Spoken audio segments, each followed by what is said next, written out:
Thank you so much, ma'am. Ma'am, the appropriation bill was introduced in the Lok Sabha because Shivraj Singh Chauhan ji, just before we started to speak on appropriation bill, spoke about New India. Just wanted to give an overview of how New India is functioning under the Bharatiya Janata Party since 2014. The appropriation bill was introduced in the Lok Sabha at 3:01 p.m. and passed by 3:04 p.m. Mere 3 minutes of zero discussion and an amount of 2,81,289 rupees was authorized to the Government of India to withdraw from the Consolidated Fund of India.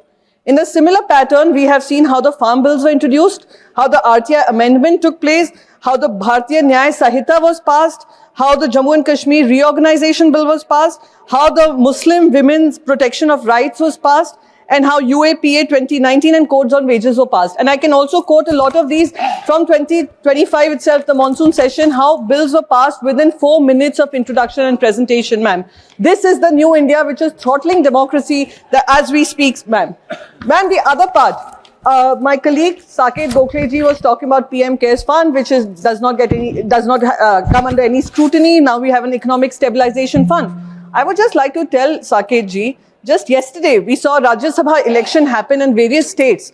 Perhaps the funds are now being called as horse trading funds to be able to buy and sell MLAs to get votes to ensure the stability of the Bharatiya Janata Party and its alliances through independent MPs using these very funds. That is why they are above scrutiny, ma'am. They have reduced the entire ethos of the parliamentary democracy through this mechanism by thwarting democracy as we see it. Ma'am, energy security funds, the economic stabilization fund that was spoken about, has taken 1 lakh crore, of which 57,381 crore is being appropriated through this bill alone.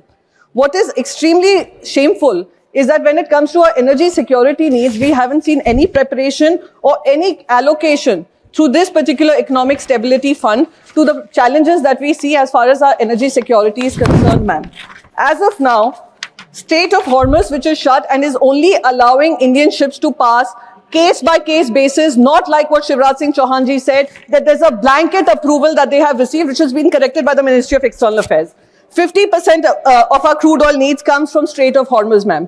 We are already seeing LPG shortage. Now, very soon, we are going to see a shortage as far as fertilizers are concerned, which will lead to a problem for our farmers and our farming sector, ma'am. I want to know if the Economic Stabilization Fund is going to be utilized for this. And if it is going to be utilized for this, they need to be discussing this on both floors of the House, ma'am.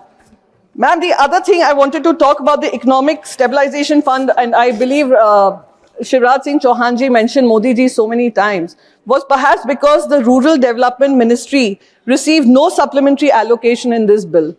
When we are running such important schemes within the Rural Development Ministry, such as Manrega, I'll just finish it in a minute, ma'am.